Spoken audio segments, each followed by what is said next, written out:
बिहार विधान परिषद की 5 सीटों को लेकर हो रहे चुनाव की वजह से राजनीतिक गहमा-गहमी का माहौल तेज हो चुका है।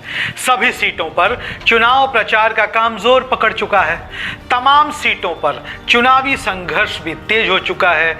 लड़ाई बेहद दिलचस्प होने वाली है महागठबंधन और एनडीए के बीच। सभी सीटों पर बिहार की सत्ता में बैठी महागठबंधन और केंद्र की सत्ता में बैठी भारतीय जनता पार्टी के उम्मीदवारों के बीच सीधी टक्कर की उम्मीद तो जताई ही जा रही है, तो कई सीटें ऐसी हैं और कई निर्दलीय उम्मीदवार ऐसे हैं जो अलग अलग सीटों पर अपना पूरा दमखम दिखा रहे हैं। बिहार विधान परिषद की इन सभी 5 सीटों पर हो रहे चुनावों के मद्देनजर हम एक एक सीट के बारे में आपको विस्तार से बता रहे हैं, हर सीट का विश्लेषण कर रहे हैं। पिछली बार इन सीटों के चुनाव नतीजे क्या रहे थे इस बारे में बता रहे हैं, किस उम्मीदवार को कितने वोट मिले थे, इस बार की स्थिति क्या है और किन किन उम्मीदवारों के बीच टक्कर देखने को मिल रही है, हवा का रुख किस ओर है, इस बारे में बता रहे हैं। इस श्रृंखला में आज हम बात करने जा रहे हैं सारण स्नातक निर्वाचन क्षेत्र की। जी हां, सारण स्नातक निर्वाचन क्षेत्र।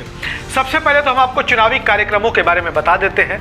सारण शिक्षक निर्वाचन क्षेत्र समेत बिहार की उन सभी तमाम 5 सीटों पर जहां चुनाव होने वाले हैं, नामांकन का काम हो चुका है। 31 मार्च को वोटिंग होगी, 5 अप्रैल को मतगणना होगी और मतगणना के बाद ही यह साफ हो जाएगा कि सारण स्नातक निर्वाचन क्षेत्र की जनता ने किसके सर पर ताज पहनाया है।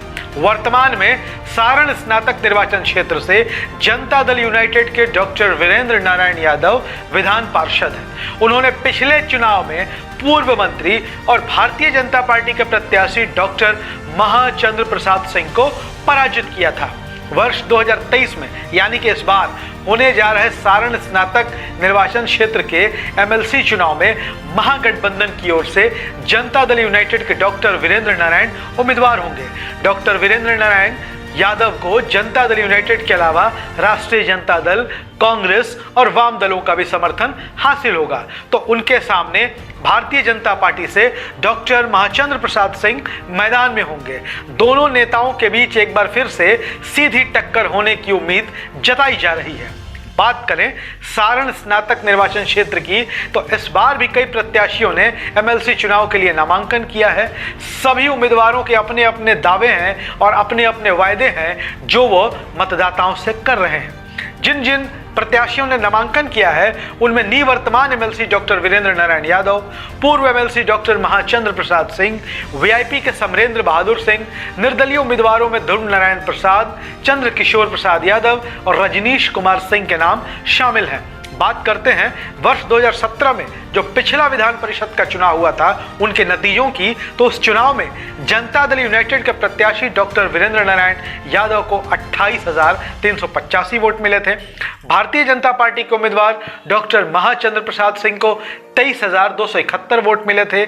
कांग्रेस के प्रत्याशी ज्ञानदेव मणि त्रिपाठी को 4,993 वोट एवं निर्दलीय प्रत्याशी दिनेश सिंह को 3,000 के करीब वोट मिले थे। चुनाव में जीत के लिए कुल 28,552 मतों की आवश्यकता थी, जबकि वीरेंद्र नारायण यादव को महज 28,385 वोट ही मिल सके थे। वहीं डॉक्टर महाचंद्र प्रसाद सिंह जो बीजेपी के उम्मीदवार थे उनको 23,271 वोट ही मिल सके थे। इस प्रकार द्वितीय वरीयता के मतों की गिनती हुई और जब द्वितीय वरीयता के मतों की गिनती हुई तो फैसला हुआ, डॉक्टर वीरेंद्र नारायण यादव 5,114 मतों के अंतर से विजयी घोषित किए गए।